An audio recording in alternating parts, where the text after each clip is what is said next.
Sa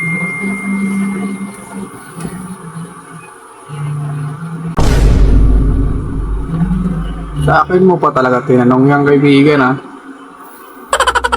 Pero sige, bibigyan kita ng tip. Toyo, din jowa ko. Usually kasi, kaibigan, ang pagiging toyo ay ng mga babae. Usually, may pinipigilan yan sila. Isa na dyan siguro yung pagod. Pagod sa work, nagtatampo, nai-insecure, at kadalasan, kailangan lang nila ng atensyon. At kadalasan, nawawala ng toyo ng babae kapag nararamdaman na nilang safe na sila. Safe na sila ulit magsalita. Kasi ako, kaibigan, sa totoo lang, jowa ko ngayon, talagang malakas ang toyo. Toyoin talaga siya. Kaya kadalasan hindi ko siya sinasabayan. All of the time, tahimik lang ako. Pinapakinggan ko lang siya sa pagtotoyo niya. Kadalasan gino-joke ko pa siya, hindi ko na siya pinapatulan. Kasi pag pinatulan mo siya, lalo lang lalala yung sitwasyon. Lang kayong hindi magkakasundo. Minsan kailangan lang nila nakaharap ka.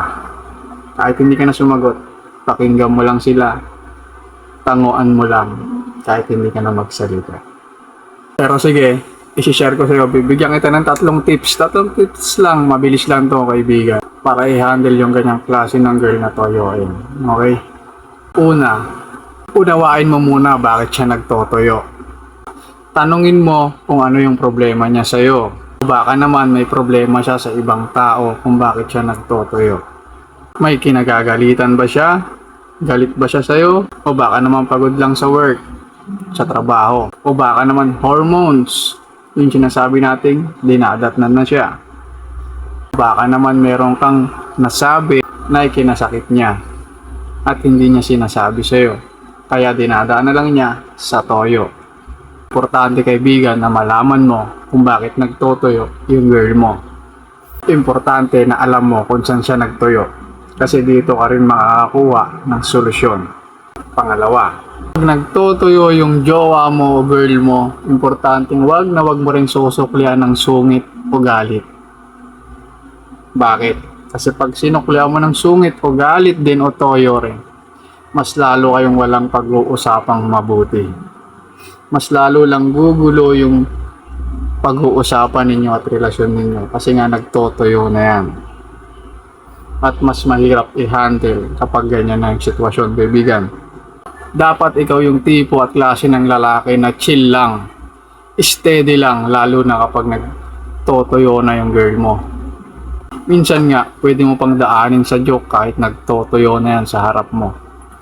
Importante na madalas hindi mo siya pinapatulan sa toyo niya.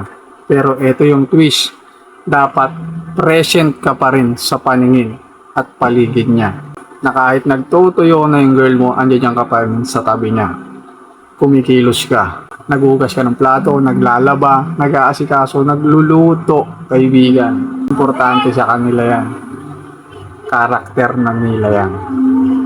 Pag may toyo, ayaw magsalita, hindi mo kailangang kulitin. Kumilos ka lang, maging present ka lang sa harapan niya. Nagets? Pangatlo, importante na ipakita mo sa kanya na hindi mo siya iiwan kahit na ganun yung sitwasyon na toyoin siya.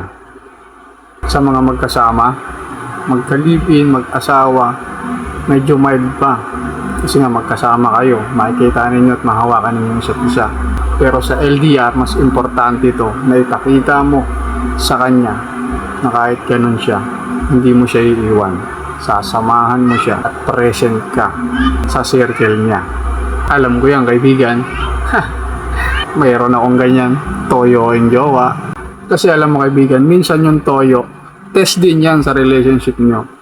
Test din yan, nasasabihin ng jowa mo na, mahal mo pa rin ba ako kahit ganito ako, kahit toyoin ako. Diyan kayo titest ng totoong pagmamahal mo sa kanya. As long as walang cheating na involved, you can, kaibigan. Diyan mo mas mapapatunayan na mahal mo yung girl mo.